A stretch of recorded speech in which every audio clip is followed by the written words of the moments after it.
നമ്മുടെ പെൺകുട്ടികൾക്ക് ഇങ്ങനെയുള്ള ഏതെങ്കിലും രീതിയിലുള്ള സെക്ഷൽ അല്ലാതെ തന്നെയുള്ള ഏതൊരു അതിക്രമം ഉണ്ടായാൽ അത് തീർച്ചയായിട്ടും ഇപ്പോൾ ബസ്സിൽ നിന്ന് പോകുമ്പോഴുള്ള ഒരു ഇൻസിഡൻ്റ് ആവാം, അല്ലെങ്കിൽ വഴിയോ പോകുമ്പോഴുള്ള ഒരു ഇൻസിഡൻ്റ് ആവാം.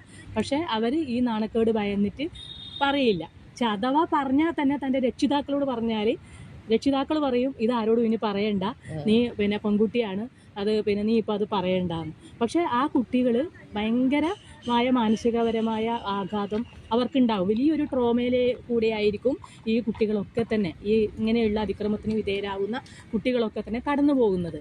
അപ്പോൾ തീർച്ചയായിട്ടും നമ്മുടെ രക്ഷിതാക്കൾ എന്നുള്ള രീതിയിൽ അവർക്ക് ആവശ്യമായിട്ടുള്ള ഒരു മാനസിക ശക്തി, ഒരു മെൻ്റൽ പവർ എന്ത് തന്നെയായാലും ആ കുട്ടികൾക്ക് ആ കാര്യങ്ങൾ തുറന്നു പറയാനും, അതായത് വളരെ ഇപ്പോൾ ജാഗ്രതാ സമിതി എന്ന് പറഞ്ഞാൽ ഇത്തരത്തിലുള്ള കാര്യങ്ങളൊക്കെ തന്നെ ഏറ്റെടുക്കുന്ന ഒരു സംവിധാനമാണ്.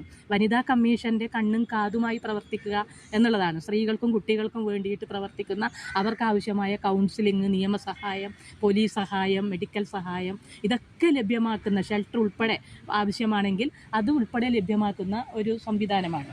അപ്പോൾ ഈ ജാഗ്രതാ സമിതി ഇപ്പം ഞാൻ പറഞ്ഞു, പഞ്ചായത്ത് തലം, അതുപോലെ തന്നെ വാർഡ് തലത്തിൽ, പഞ്ചായത്ത് തലത്തിൽ, മുനിസിപ്പൽ തദ്ദേശ സ്വയംഭരണ സ്ഥാപന തലത്തിൽ, ജില്ലാ പഞ്ചായത്ത് തലത്തിലൊക്കെ തന്നെ ഈ ജാഗ്രതാ സമിതിയുടെ സംവിധാനമുണ്ട്.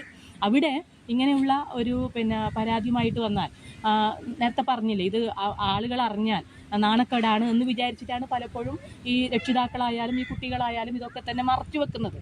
പക്ഷേ ഒന്നും മറച്ചു വെക്കേണ്ട ആവശ്യമില്ല. കാരണം ഇതാരും വളരെ രഹസ്യ സ്വഭാവത്തോടു കൂടിയിട്ട്, വളരെ കോൺഫിഡൻഷ്യാലിറ്റി കീപ്പ് ചെയ്തുകൊണ്ടാണ് ഈ പരാതികൾ അത്രയും അവിടെ പരിഹരിക്കപ്പെടുന്നത്.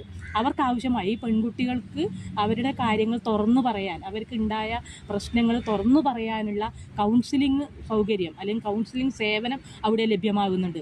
ഏതെങ്കിലും രീതിയിൽ അവർക്ക് നിയമസഹായം ആവശ്യമായ കേസാണ്, അല്ലെങ്കിൽ പോലീസ് സഹായം ആവശ്യമായ കേസാണ് എങ്കിൽ കൃത്യമായി അത് നൽകുന്നതിന് വേണ്ടിയിട്ടുള്ള സംവിധാനം ജാഗ്രതാ സമിതിക്കകത്തുണ്ട്. അതുപോലെ തന്നെ വനിതാ ശിശു വികസന മേഖലയിൽ നടപ്പിലാക്കുന്ന മറ്റു പല സംവിധാനങ്ങളുടെ ഭാഗമായിട്ടും നിലവിലുണ്ട്. അപ്പോൾ അങ്ങനെ നമ്മുടെ ഈ കുട്ടികൾ ഇത് പറയാതെ വന്നാൽ അത് തുടർന്ന് അവരുടെ ഭാവി ജീവിതത്തിൽ, അവരുടെ വിദ്യാഭ്യാസ കാലഘട്ടത്തിൽ, അല്ലെങ്കിൽ വിദ്യാഭ്യാസം കഴിഞ്ഞ് തുടർന്ന് അവരുടെ ജീവിതത്തിലും അതൊരു പ്രശ്നമായിട്ട് തന്നെ നിലനിൽക്കും.